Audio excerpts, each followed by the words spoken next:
Amis pêcheurs, pêcheuses, bonsoir. Bon,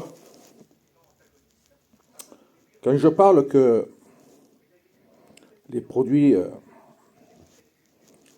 pour la pêche qui sont vendus dans les commerces sont pas bons pour la biodiversité dans le premier temps, on va parler de la biodiversité, c'est exact.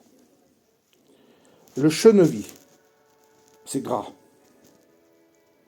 Dans certaines amorces, il y a du soja, il y a du lin, il y a, il y a de l'arachide. Et tous ces produits, vous le savez, puisqu'on extrait de l'huile d'arachide et tout, ce sont des corps gras. Et nous savons tous, je n'ai pas été beaucoup à l'école, mais on sait tous que l'eau et le gras n'est pas miscible. Je vous prends un exemple. Quand votre moteur il a un joint de culasse qui claque, que le mélange liquide de refroidissement ou eau, comme vous voulez, se mélange avec l'huile, ça fait une espèce de pâte. Et là, dans les étangs, c'est ce qui se produit en surface. Je parle des étangs fermés.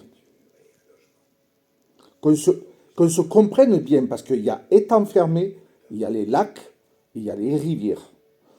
Un lac, il a une entrée d'eau, une sortie d'eau, qui se déverse. C'est un bac qui se remplit et qui se déverse. Une rivière, elle coule. Tandis qu'un lac fermé, qui a un système de pompage, mais qui est toujours en circuit fermé, comme dans une piscine. Ces corps gras, ils se bougent. Ils se bougent. Ils finissent par remonter à la surface. Et qu'on ne vienne pas me dire à moi que ce n'est pas mauvais pour la biodiversité, moi je vous dis que si. Je sais que certains pêcheurs ça ne leur plaît pas, mais c'est une vérité qu'il faut regarder en face. Et si ça continue avec ces histoires-là, les lacs fermés, publics, eh bien les pêcheurs, ils n'arriveront plus à pêcher. Quand vous allez dans un lac à la truite, un lac fermé à la truite, vous amorcez pas pour avoir les truites. Quand vous allez dans des... Parce que maintenant, ça se fait de plus en plus. Des lacs privés. Des lacs privés où il y a du gardon, il y a du black bass, il y a des brèmes, il y a un petit peu de tout dedans. Vous amorcez pas. C'est interdit. Soit vous prenez votre matériel ou on vous loue du matériel. Et les appâts. Mais en aucun cas, on amorce. Et ça date pas d'aujourd'hui. Moi, mon père, il m'a raconté que du côté de Nancy, il y avait des lacs privés, je dis bien des étangs privés, je veux dire. Il était interdit d'amorcer. Lui, il avait récupéré des verres de vase, il était là-bas, il apprenait un métier. Il a voulu amorcer avec du fouillis. Oh, le mec est arrivé, tout à l'heure, il m'a dit, je prenais le seau de fouillis dessus. Interdiction. Il m'a dit que tu te serves des verres, c'est pas un problème. Mais il m'a dit que tu balances ça dedans, il en est hors de question.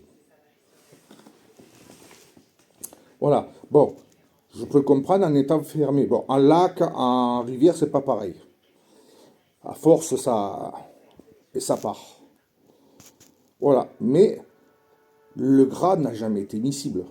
Et ça crée des pollutions. Plus les pollutions environnantes qu'il faut inclure dedans. En comptant, parce que ça, vous l'avez tous oublié, comme à Vidauban, il y a le water drop jump. Il se passe un truc.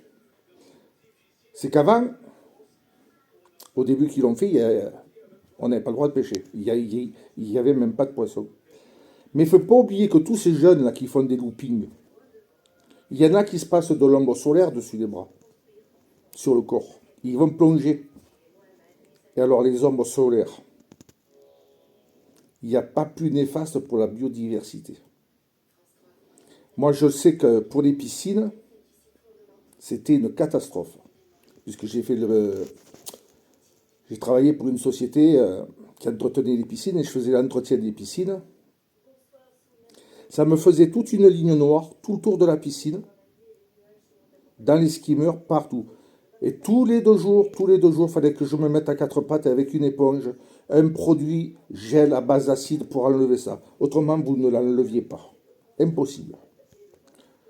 Voilà.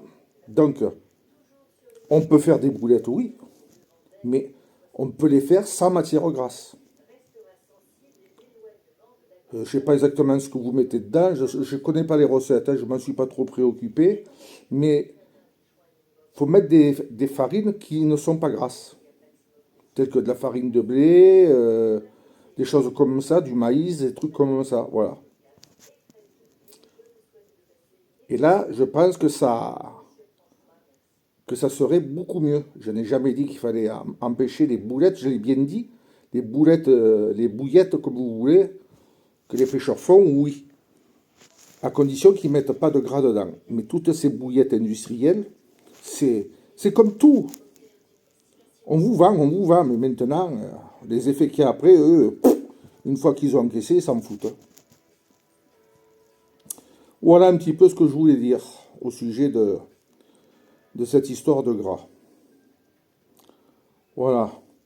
Puis dans une prochaine vidéo, ben, je vous parlerai d'autre chose. Parce que il y a peut-être que 2 ans que j'ai repris la pêche, mais j'ai été un pêcheur pendant des années. Et je me suis toujours préoccupé du problème de la pêche, de la biodiversité, des bois, de la forêt, tout ça. Je suis peut-être pas diplômé de la faculté des sciences, ni sorti de la cuisse à Jupiter, mais j'ai pas mal de connaissances et j'ai été en contact avec des personnes assez bien placées dans le domaine et qui n'ont pas appris ça sur les bancs d'école, hein, qui depuis petit, ils ont été là-dedans, de génération en génération. Voilà, je vous souhaite une bonne soirée. Et puis si vous allez à la pêche, eh bien, bonne pêche et à bientôt.